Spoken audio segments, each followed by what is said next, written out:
السلام علیکم۔ Lecture number 20 ہم نے پچھلے لیکچر میں لیکچر نمبر 19 میں چائلڈ ڈیولپمنٹ ایشوز پر بات کی تھی۔ پہلا ایشو ہم نے ڈسکس کیا تھا کانٹینیوٹی ورسز ڈسکانٹینیوٹی، اور نتیجہ ہم نے یہ نکالا تھا کہ چائلڈ کی ڈیولپمنٹ ایک کانٹینیوس پروسیس ہے۔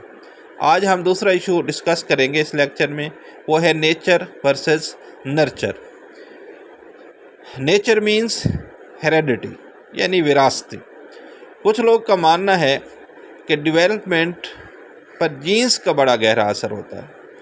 کچھ لوگ بہت ہوشیار ہوتے ہیں، ذہین ہوتے ہیں، زیادہ چلاک ہوتے ہیں، اور وہ تعلیم آسانی سے حاصل کر لیتے ہیں کیونکہ وہ ایکٹیو ہوتے ہیں۔ کچھ دوسرے لوگ کا ماننا ہے، اب ہم پڑھیں گے نرچر یعنی انوائرنمنٹ سے کا ڈیولپمنٹ پر کیا اثر ہوتا ہے۔ کچھ دوسرے لوگ کا ماننا ہے کہ ڈیولپمنٹ پر انوائرنمنٹ کی بڑی گہری چھاپ ہوتی ہے۔ انوائرنمنٹ اچھا مل جائے تو اکثر لوگ تعلیم حاصل کر لیتے ہیں، اور اگر ماحول اچھا نہ ملے تو پھر وہ تعلیم حاصل نہیں کر پاتے۔ جیسے کہ بعض اوقات کچھ علاقوں میں ہائی اسکول ہوتے ہیں تو وہاں پہ لوگ ہائی تک تعلیم آسانی سے حاصل کر لیتے ہیں۔ جہاں پہ پرائمری اسکول ہوتے ہیں وہاں پہ پرائمری، اس طرح مڈل اسکول ہیں تو مڈل تک وہ تعلیم آسانی سے حاصل کر سکتے ہیں، کیونکہ ان کو وہاں پہ انوائرنمنٹ مل جاتا ہے، اپنے دوستوں اور فرینڈس کی وجہ سے وہ تعلیم حاصل کر لیتے ہیں۔ کچھ لوگ کا ماننا ہے کہ انوائرنمنٹ اور ہیریڈیٹی کا ڈیولپمنٹ پر بڑا گہرا اثر ہوتا ہے۔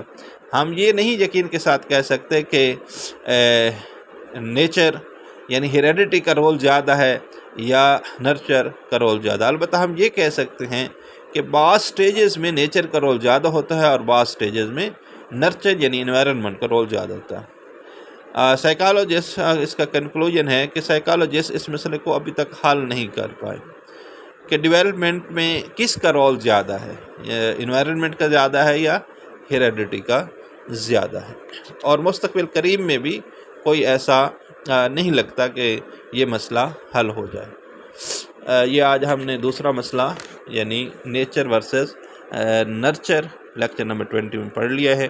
امید ہے آپ کو اس لیکچر کی سمجھ آ گئی ہوگی۔